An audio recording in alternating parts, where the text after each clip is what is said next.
Alright, I just so happened to find in my assortment of metric bolts some little bolts that will work for popping off that rotor.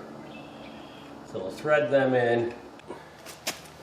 Alright, the screws that I happen to have, the bolts I happen to have 9mm heads, and my only 9mm socket is a 1/4" drive. So I put an adapter to work it on 3/8 drive, and we will turn these in and see if we can pop this rotor free. At this point, once it starts getting a little tight, start spinning. Let me show you the trick here for that.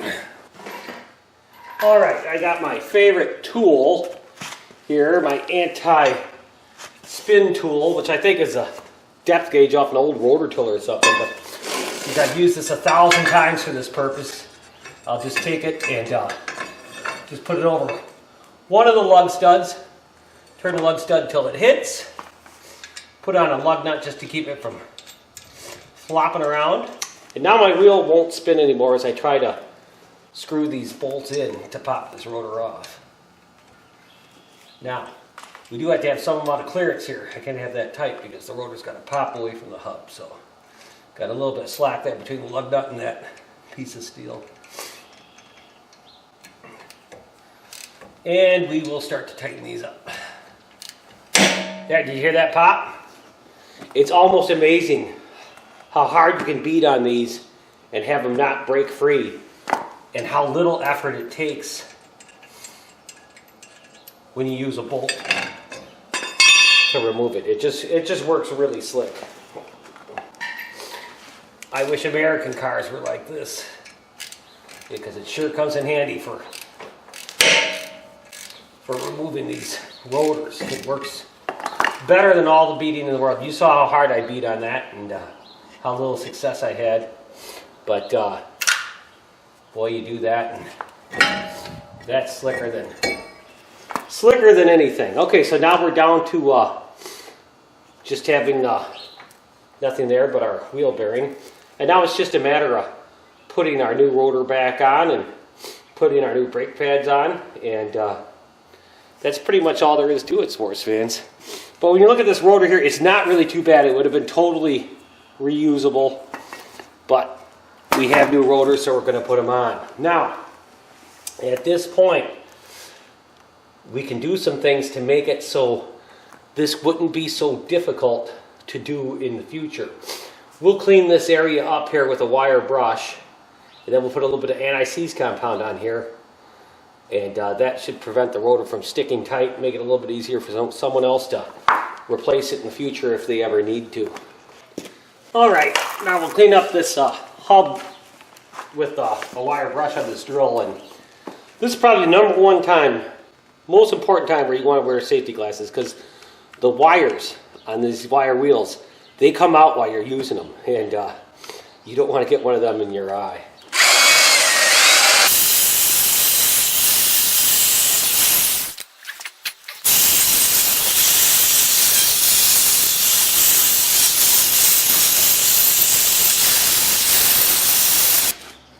Alright, well, we got that pretty well cleaned up, most of the rust off it, and now we're going to put some anti-seize compound on this, and it's going to serve two purposes around the edge of this hub here. Our aluminum wheel won't stick as bad next time, and also it'll be a little bit less likely for that rotor to stick. You're kind of paying it forward probably to a stranger, someone else who owns this car years from now. If they ever had to do a brake job on it, they'll be able to get the rotor off, and more importantly, if they ever get a flat tire on the side of the road, they'll be able to get the wheel off. Later on, I'll put some anti-seize compound on those lug nuts too. Some people don't agree with putting the anti-seize compound on lug studs, but I've never had a bad thing happen to it, and I've had plenty of lug nuts that don't want to come off because they're rusted on. So, at this point, what we're going to do is we're going to put on our new rotor. At this point, we're going to put on our new rotor, and these rotors come shipped with a substance to keep them from rusting. So you want to get that off before you put the rotor on. And all you gotta do is use some brake cleaner. Pretty cheap stuff. This is $1.44 for the can of this stuff. Just spray it on and wipe it off, and that's pretty much all there is to it.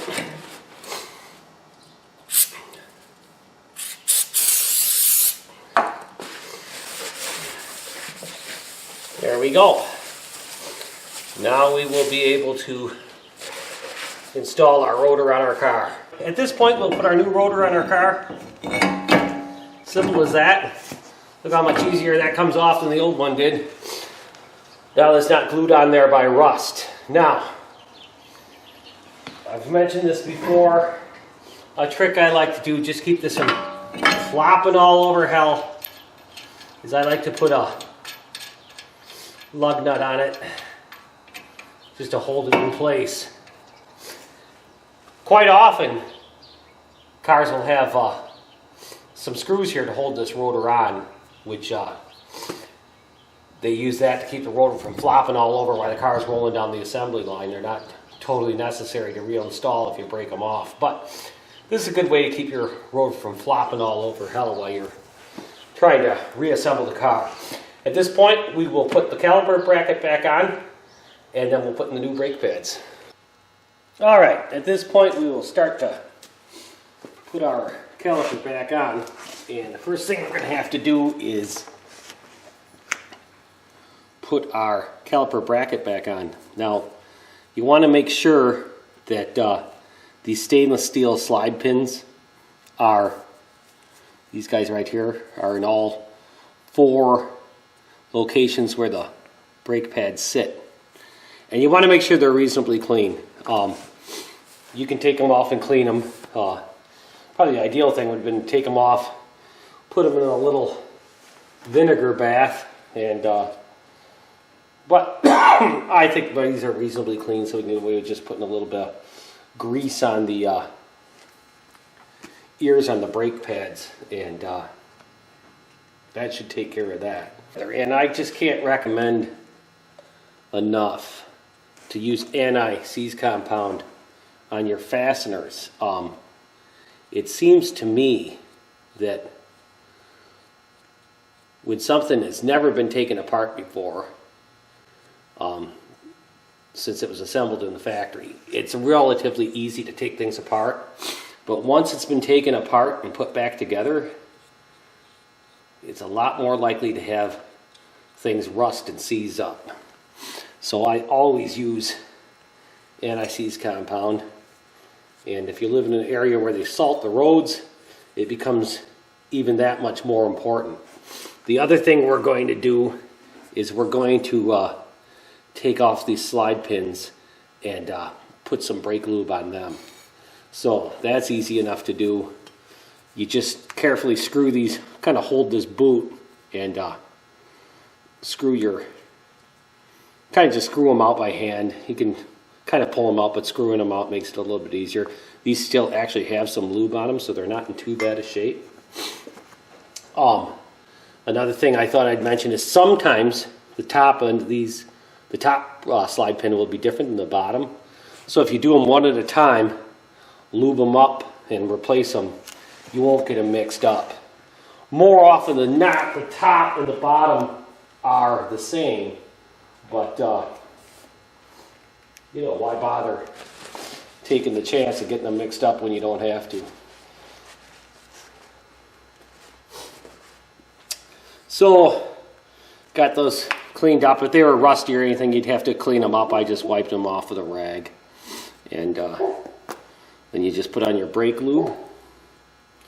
That's all there is to that.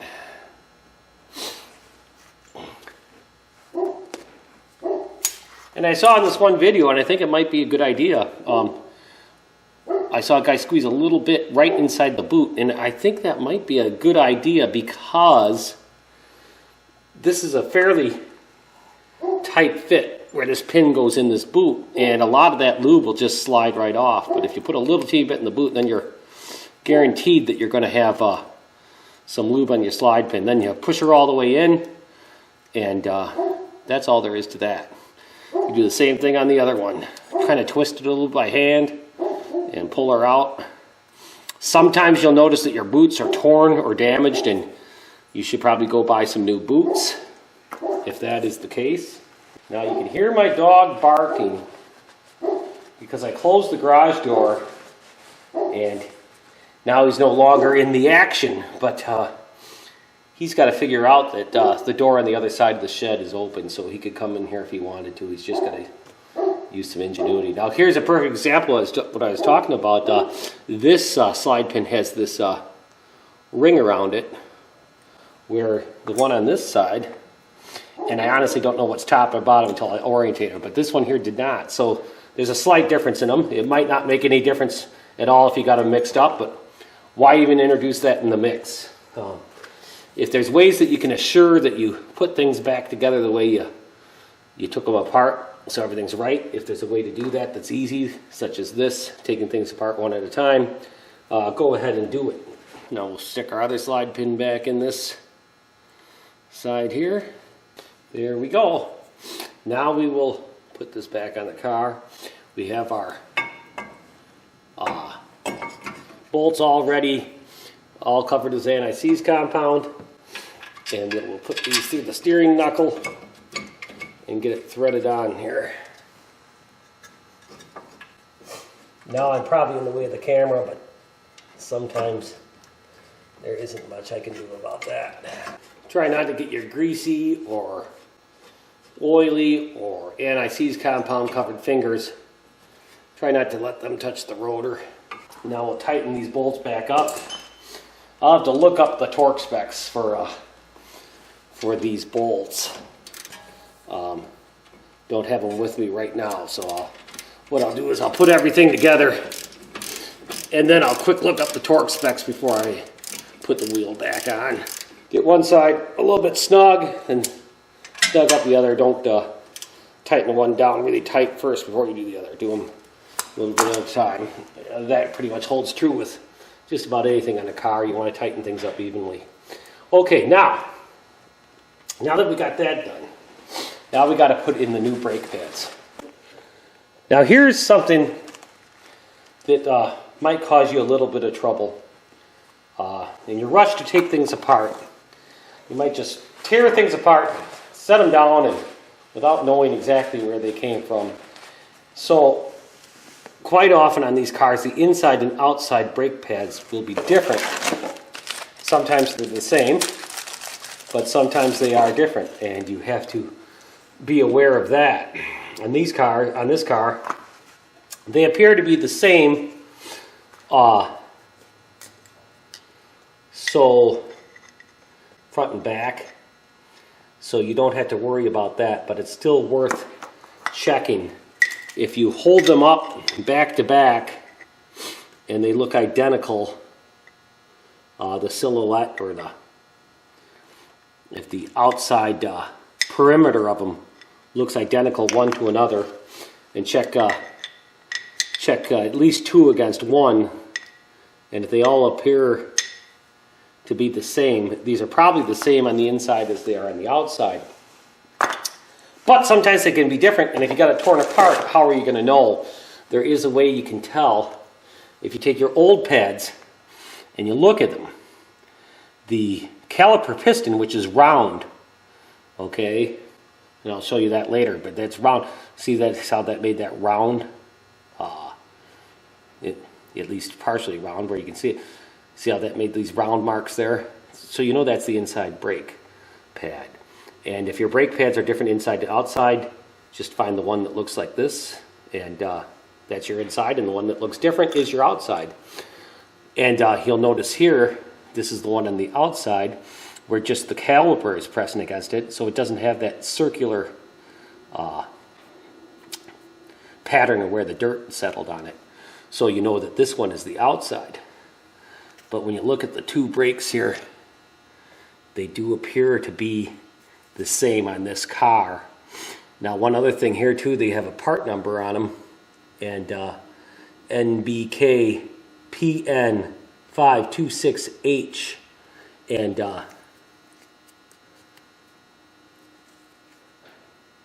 the other one is the same number, NBK 562H. So they are the same. Now I'm going to caution you, sometimes that'll be a number for just this backing plate of the brake, and there still might be a difference, but that can give you some added confidence that both the inside and the outside brake pad on this car are the same.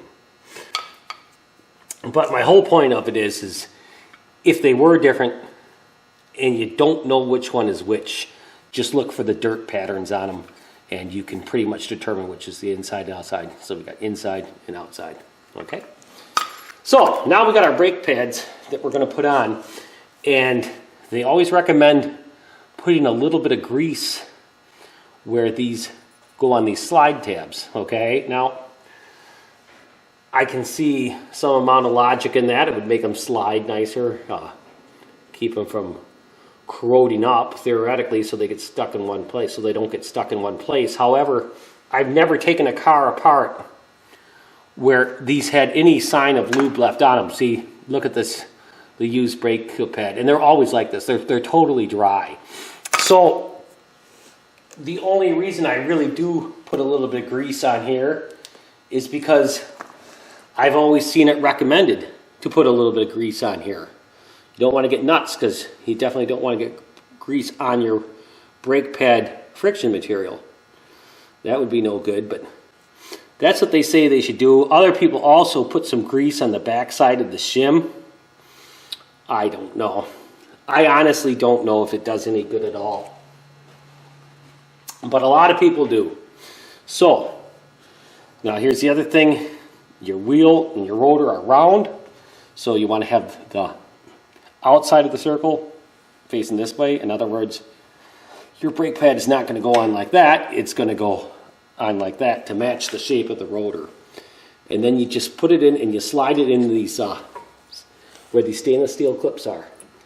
And this is something where if you're a professional mechanic, you'll be able to slide these things on instantaneously every single time with absolutely no problem. You'll just pop them in. Whereas if you do this only occasionally, sometimes you have to fight with it. And I really have never come up with a surefire way of getting these on really quickly right away. You pretty much just got to futz with them.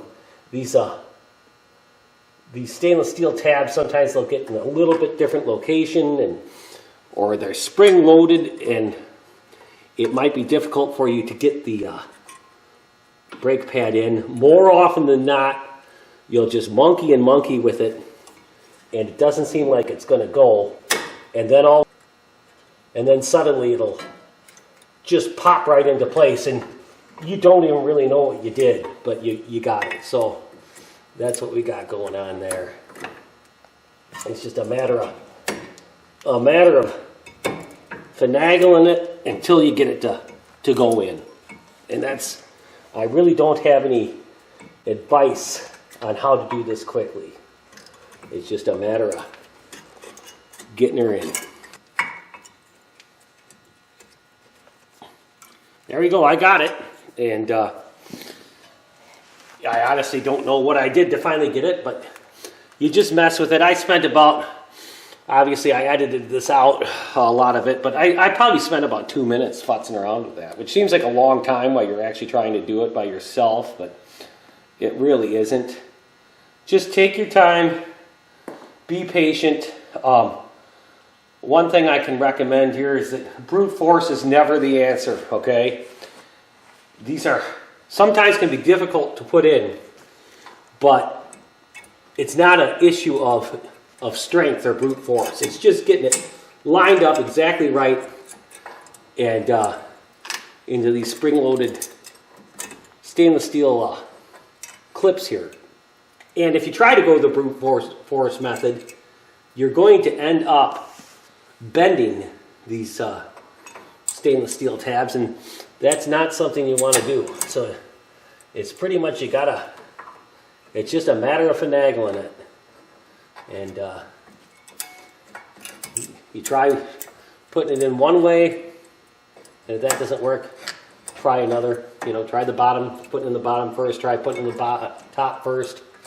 Try putting it in one side all at once.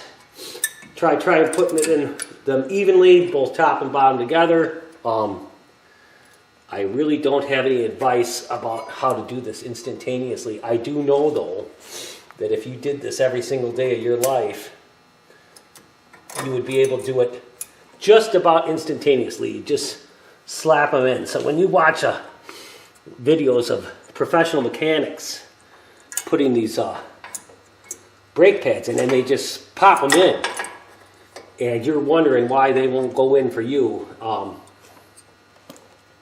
it's just a matter of they've done it a lot of times before and they just know exactly how to get them in. And that's basically all there is to that.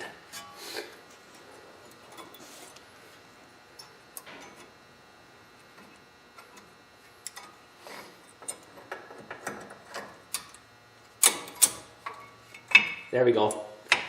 I got her. If I could give you a suggestion on this, just make sure you got it far enough in toward the center. I think that's what the problem I was having is I didn't have it quite enough in the center. But as you saw, after all that monkeying around, when I actually got the job done, it pretty much went in instantaneously. Now, once again, if you so desire, you can put some grease on the back side of this brake pad. I've seen people do it. I usually don't do it myself.